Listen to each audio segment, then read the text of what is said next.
ये profit and loss का part 7 है। इससे पहले हम 6 पार्ट पढ़ चुके हैं। 6 पार्ट का लिंक आपको डिस्क्रिप्शन में मिल जाएगा, वहाँ से आप देख सकते हैं। हम step by step basic level से लेके हार्ड लेवल तक के सभी क्वेश्चंस को सीखते जा रहे हैं। और आज हम किस तरह के प्रश्न सीखेंगे ये आपने थंबनेल में देख ही लिया होगा। ये भी एक अलग टाइप का प्रश्न है जो बहुत सारे कॉम्पिटिटिव के एग्जाम्स में बार बार पूछे जाते हैं। इस टाइप के प्रश्नों का हम सबसे आसान तरीका सीखेंगे, जिससे हम इसे कम से कम समय में बहुत आसानी से बना सकें।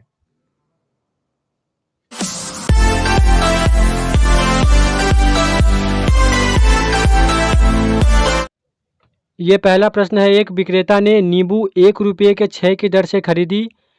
इन पर 20% लाभ कमाने के लिए उसे 1 रुपये में कितने नींबू बेचना होगा। उसने 1 रुपये में 6 नींबू खरीदा है और उस पर 20% लाभ कमाना है, और हमें बताना है कि 1 रुपये में कितने नींबू बेचने पर उसे 20% का लाभ होगा। कॉस्ट प्राइस कितना है हमारा? 1 रुपया जो है यही हमारा कॉस्ट प्राइस है। CP कॉस्ट प्राइस 1 रुपया है, जिसमें उस विक्रेता ने 6 नींबू खरीदा है। हमें इस 1 रुपये पे 20% लाभ कमाना है और बताना है कि 1 रुपये में हमें कितने नींबू बेचने पर 20% का लाभ होगा। कॉस्ट प्राइस हमारा ये है, हमें 20% लाभ कमाना है। 1 का 120/100 हम निकाल लेते हैं। 2 छक्का 12, 2 पचे 10, 6/5 रुपया जो है वो उसका सेलिंग प्राइस होगा। CP होगा 20% के लाभ पर। ये 6/5 रुपया में हमें कितने नींबू बेचने होंगे? 6 नींबू बेचने होंगे, तो हमें 20% का लाभ होगा। 1 रुपया में 6 नींबू खरीदा था और 6/5 रुपया में अगर हम 6 नींबू बेचेंगे तो हमें 20% लाभ होगा। पर यहाँ पूछा गया है कि 1 रुपये में कितने नींबू बेचना है, तो यहाँ से हम निकाल लेंगे 6/5 रुपया में अगर 6 नींबू बेचना पड़ता है तो 1 रुपया में हम कितना बेचेंगे? कम है तो ये उल्टा हो जाएगा। 6 गुना 5/6, 6 कट जाएगा, यहाँ से मिलेगा 5। 5 नींबू हमें 1 रुपया में बेचना होगा, तो हमें 20% का लाभ होगा। ऐसा एक और प्रश्न हम करेंगे जिससे हमारा कंसेप्ट और अच्छे से क्लियर हो जाए। ये दूसरा प्रश्न है। 1 रुपये में 10 की दर से टॉफ़ी बेचने पर विक्रेता को 20% लाभ होता है, तो 1 रुपये में कितनी टॉफ़ी खरीदी गई थी? पहले वाले प्रश्न में कॉस्ट प्राइस दिया हुआ था, हम सेलिंग प्राइस निकाल रहे थे। यहाँ सेलिंग प्राइस दिया हुआ है, हम कॉस्ट प्राइस निकालेंगे। सिंपल है, उसका अपोजिट है ये। यहाँ पे सेलिंग प्राइस है, सेलिंग प्राइस 1 रुपया है। 1 रुपये में कितनी टॉफ़ी बेचा गया है? 10 टॉफ़ी 1 रुपया में बेचा गया है, तो इसका हम कॉस्ट प्राइस निकाल लेंगे। लाभ 20% हुआ है। इससे पहले हम ये कंसेप्ट सीख चुके हैं। इसे हम उल्टा कर लेंगे, 100/120। यहाँ से हमें कॉस्ट प्राइस मिल जाएगा। 2 पचे 10, 2 छक्का 12, 5/6 रुपया जो है उसमें 10 टॉफ़ी खरीदा गया था। पर पूछा गया है कि 1 रुपये में कितनी टॉफ़ी खरीदा गया था। 5/6 रुपये में अगर 10 टॉफ़ी खरीदा गया था तो 1 रुपये में कितना टॉफ़ी खरीदा गया था? ये उल्टा हो जाएगा, 6/5। इसे हम कटा लेंगे, 5 दूनी 10, मतलब 1 रुपया में जो है 12 टॉफ़ी खरीदा गया था। तो ऐसे प्रश्नों को हम इस तरह बनाएंगे, ये इसका सबसे आसान तरीका है। इस प्रश्न में दिया गया है कि एक व्यापारी अपने वस्तुओं पे क्रय मूल्य से 50% अधिक अंकित करता है। उसका CP जो भी होगा उस पे 50% बढ़ा के लिखा जाता है तथा अंकित मूल्य पर 25% का छूट दे देता है। जो भी मार्क्ड प्राइस उस पे होता है उस पे 25% का छूट देता है, तो उसे कितना प्रतिशत का लाभ होता है? इसे हम 100 को बेस मान के बनाएंगे। कॉस्ट प्राइस 100 रुपया ले लेते हैं, जिस पे 50% अधिक अंकित किया गया है, तो हम यहाँ पे मार्क्ड प्राइस पकड़ लेते हैं। अंकित मूल्य 150 रुपया है। वो अंकित मूल्य पर 25% की छूट देता है, तो अंकित मूल्य पे छूट देता है 25% का, तो छूट के साथ जो है वो सेलिंग प्राइस उसका कितना होगा? 150 से हम 25% कम कर लेंगे, मतलब उसे 100% से 75% कर लेंगे। ये 100% था, उसमें से हम 25 माइनस करके उसका 75% निकाल लेंगे, क्योंकि 25% का छूट दिया गया है। इसे हम कटा लेते हैं।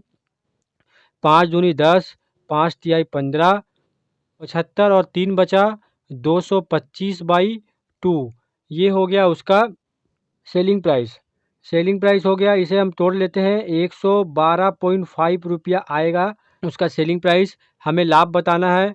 कोस्ट प्राइस जो है वो 100 रुपया था और सेलिंग प्राइस 112.5 है। कोस्ट प्राइस 100 रुपया है, ये सेलिंग प्राइस है, ये कोस्ट प्राइस है। इन दोनों को माइनस करेंगे तो 12.5 रुपया जो है वो इसका प्रॉफिट निकल के आ जाएगा, लाभ निकल के आ जाएगा। तो हम यहाँ से लाभ प्रतिशत निकाल सकते हैं। कैसे निकालेंगे? 12.5 प्रॉफिट ऊपर, क्रय मूल्य नीचे, मतलब कोस्ट प्राइस 100 नीचे इंटू 100, ये कर लेते हैं। इसको दशमलव से हटाने के लिए नीचे एक 10 ले लेते हैं, इसको काट देंगे।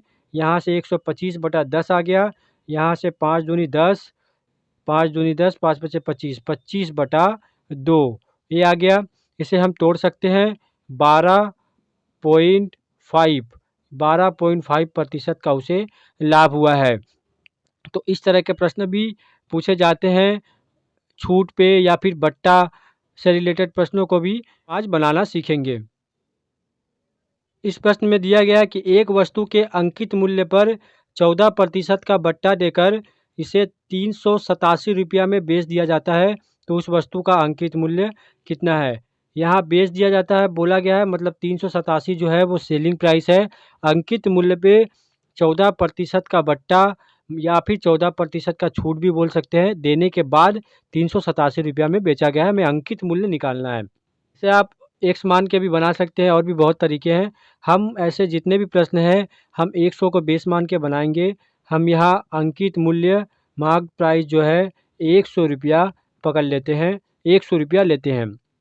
इस पर 14% का बट्टा दिया गया है, तो 100 माइनस 14 करेंगे तो 86 आएगा। ये जो 86 है उसका क्या है? सेलिंग प्राइस है, जो कि इसके बराबर होगा। 387 रुपया में बेचा गया है बट्टा देने के बाद। तो 86 जो है वो हम 387 से इक्वल कर सकते हैं। तो 86% इक्वल टू 387 रुपया। तो यहाँ से 100% निकाल लेंगे। 387/86 इंटू 100। अब इसे कटा लेते हैं। 2 चौके 8, 2 तिया 6, 2 पचे 10, 0 यहाँ से 50 हो गया। ये 9 बार में कट जाएगा। 9 तिरिका 27, 9 चौके 36 और 2 38।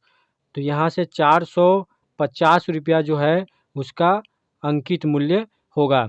तो इस तरह के प्रश्नों को हम ऐसे बनाएंगे। ऐसे कुछ और प्रश्न भी करेंगे हम, जो बहुत ही इम्पोर्टेंट है। इस प्रश्न में कहा गया है कि एक साइकिल का अंकित मूल्य 1100 रुपया है तथा इस पर 10% का बट्टा देकर भी विक्रेता को 10% का लाभ हो जाता है, तो साइकिल का क्रय मूल्य कितना है? अंकित मूल्य हमें दिया गया है, मार्क प्राइस जो है वो 1100 रुपया है। इस पे हमें 10% का बट्टा देने के बाद 10% का लाभ हुआ है, तो हम 10% का बट्टा देंगे तो हमें सेलिंग प्राइस मिलेगा 1100 का 90/100 कर लेते हैं। बट्टा छूट या आप कुछ भी बोल सकते हैं, बट्टा या छूट कुछ भी दिया हो हम माइनस करेंगे हमेशा। तो 100% से 10% माइनस करेंगे, 90/100। यहाँ से 2 जीरो कट जाएगा। यहाँ से 990 रुपया जो है उसका सेलिंग प्राइस होगा। ये सेलिंग प्राइस पे कितना लाभ हो रहा है? हमें 10% का लाभ हो रहा है। हमें सेलिंग प्राइस पता है, 10% का लाभ भी पता है, तो हम क्रय मूल्य निकाल सकते हैं। 990 का CP इक्वल टू 990 का 100/110 कर लेंगे। 11,999 0। तो 900 रुपया जो है उसका कोस्ट प्राइस होगा। इस प्रश्न में दिया गया है कि एक व्यापारी अपनी वस्तुओं के अंकित मूल्य पर 10% का बट्टा देता है। वस्तु का क्रय मूल्य अगर 900 रुपया है तो इस पर 10% लाभ प्राप्त करने के लिए कितना मूल्य अंकित करना होगा? हमें कोस्ट प्राइस दिया हुआ है जो कि 900 रुपया है। 10% का लाभ प्राप्त करने के लिए सेलिंग प्राइस कितना होना चाहिए? सेलिंग प्राइस हम 900 का 110/100 कर लेते हैं। यहाँ से काट देंगे तो 11,999 0। 990 रुपया जो है उसका सेलिंग प्राइस हो जाएगा। हमें ऐसा मूल्य अंकित करना है जिसपे 10% बट्टा देने के बाद उसे हम 990 रुपया में बेच पाए। तो मान लेते हैं कि जो मार्क प्राइस मतलब जो अंकित मूल्य होगा वो 100 रुपया होगा। 100 रुपया पे हम 10% का बट्टा देंगे तो कितना होगा? 90/100। 100 रुपया पे अगर हम 10% का बट्टा देंगे तो होगा 90/100। यहाँ से मिलेगा 9x/10। ये जो होगा ये हमारा सेलिंग प्राइस होगा। क्योंकि अंकित मूल्य हमने 100 रुपया माना है। 100 रुपया पे 10% बट्टा मतलब छूट देने के बाद ये सेलिंग प्राइस निकला है। ये सेलिंग प्राइस इस सेलिंग प्राइस के बराबर होगा। तो 9x/10 इक्वल टू 990। यहाँ से हम x का वैल्यू निकाल लेंगे 990। 990 गुना 10/9। यहाँ से 9 एकम 9, 9 एकम 9, 0, 110। यहाँ से मिलेगा 110 गुना 10 इक्वल टू 1100 रुपया। ये तो हम ऐसे भी बना सकते हैं, या फिर सेलिंग प्राइस हमें 990 रुपया पता है, इस पर हमें 10% का बट्टा देने के बाद अंकित मूल्य निकालना है। तो हम डायरेक्ट इसको उल्टा कर लेंगे, 100/90 कर लेंगे। यहाँ से इसको काट देंगे। यहाँ से 9 एकम 9, 9 एकम 9, 0। यहाँ से 110 गुना 10 1100। तो हम ऐसे भी कर सकते हैं या फिर x मान के ऐसे भी कर सकते हैं। तो ये हो जाएगा हमारा अंकित मूल्य, जिस पे अगर हम 10% का बट्टा दें तो हमें 10% का लाभ होगा। तो इस टाइप के प्रश्न भी कॉम्पिटिटिव के एग्जाम्स में बार बार रिपीट किए जाते हैं।